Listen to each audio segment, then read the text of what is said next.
Hi, I'm Freya Purnell from Inside SAP magazine. I'm joined now by David Cameron, Senior Analyst with the New South Wales Department of Education and Training. Welcome, David. Thank you. Now, you're the lead for the SAUG New South Wales Public Sector Special Interest Group. Can you tell me a little bit about why you're involved with the group and what sort of benefits you get from being involved? Yes, I've been involved for a couple of years. I became involved when I started the SAP deployment. I've previously been involved in other user groups with other large ERP companies and found that the experience, particularly if it's association driven as this one is, to be very positive and that there's a lot of benefits. In this particular association, the benefits are networking, particularly with the other government agencies, and the sharing of problems and the sharing of solutions. We've already saved quite a bit of effort and time finding out problems before we encounter them ourselves, and also obtaining solutions from our colleagues which otherwise may never have been identified. So we've actually saved quite a bit of money already by using the association, and expect with the deployment of our HR that we'll significant savings by sharing solutions. Okay, and why do you think it's important to be a member of the SAUG? I think that's important because people often work in isolation, whether you're a business analyst or a developer or a project manager. And by being in a larger group, you can bounce ideas, you have that opportunity of feeling part of a community who actually cares about the work that you're doing. And you can do that online, you don't have to turn up at meetings. And the discussion threads and so on do provide a feeling of someone else sharing your pain, or the other, being able to share your outcomes and say, look, this really worked well, I want to share it with other people. And that sort of feeling is very common amongst those who participate in the group. The good news for New South Wales is that all employees of New South Wales government, almost all, are now part of the SAUG as part of an initiative that the Government Chief Information Office instigated this year, which really does mean that we can have a really large networking group of people, hundreds of people participating actively in that group, which should be fantastic as we roll that out to the various people. Great. So can you tell me a bit about your journey as a department with SAP to date? Our journey started more than 10 years ago as far as reforming the department. It's a very large department, about the fourth largest in the Southern Hemisphere, especially in the education space.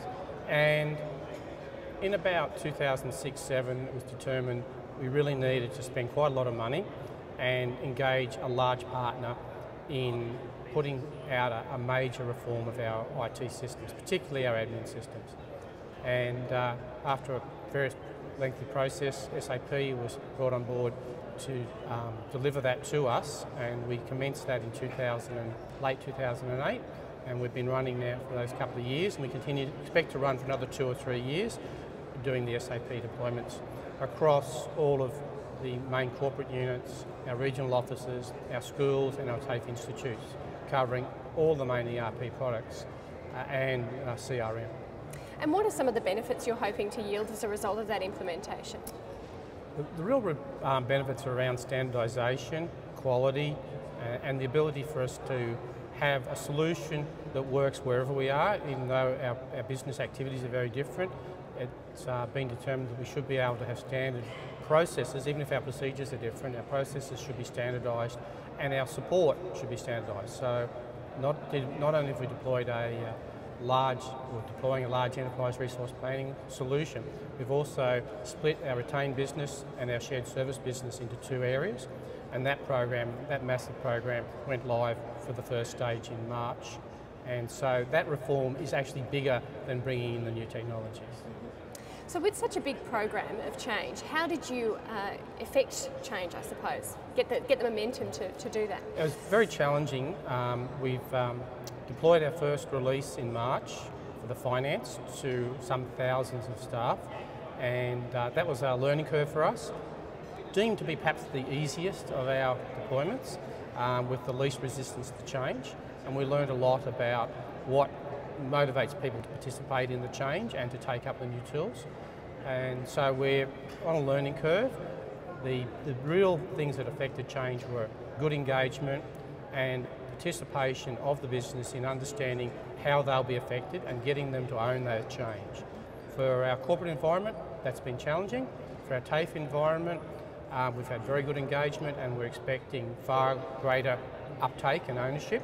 It may take us a year or more in our corporate space to complete that transition, but TAFE, we're hoping by May, June next year, we'll have pretty much a complete transition of all units utilising the new services. So, and then with schools, it's a much bigger challenge, it's the most challenging area, and the experiences of those 2 years will be brought to bear and we'll be applying those experiences and lessons for the school space. Do you have any tips for others about how they might be able to navigate that process more easily? I think if you've got a diverse organisational structure, you need to target locally. You need to have people embedded in the business who are, if not champions, at least conduits of what's going on, so you can feed out what needs to be done and get feedback that people are either not engaged, or they need more information, or they're unhappy with what's going on, or they're not being informed. And we had that as a challenge to start with. We've now overcome that by using technologies. We've got many different channels of communications and we're using them repeatedly, but in targeted ways. So yeah, I think we're getting over the hump of learning how to do it in this complex environment, and we're now actually rolling out approaches that are delivering that engagement and that participation in the change. So looking more broadly, what are some of the key challenges facing public sector organisations around technology, and how can innovation help them address those? I think the innovation in the government space is around standardisation. It's around having tools that will deploy flexibly to different platforms, be they mobile or your Macintosh, or embedded within other applications, so that if you're in one application and you need to do a financial activity, that activity appears to be embedded within the solution. And we're working down that pathway with our tools, particularly interested in the mobile space. But we're at the early stages, we've got the core product in, and we'll be enhancing that with dashboards and so on over time. So I think that innovation is an enabler, but it's very important that we bring the users along for the ride and that they own it, and not at the end, but during the process. If they wait till we actually put it on their desktop, it's too late. The reform process will take far too long and the benefits won't be visible. It'll be very hard to measure the benefits because they won't be visible for some years down the track. We're hoping to achieve substantial financial benefits in the TAFE space within months, whereas in the corporate space it could take maybe 12 months or longer before we'll get substantial benefits. Are you seeing other members from the public sector facing similar challenges?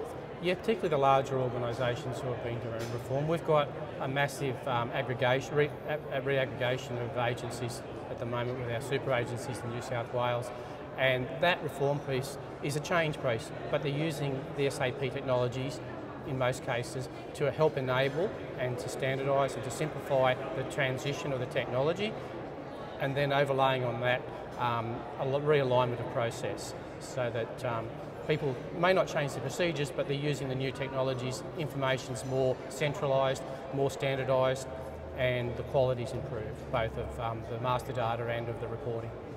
Terrific. Well, thank you, David, for sharing your insights with us. We hope you're enjoying your day at the Summit today. Thank you.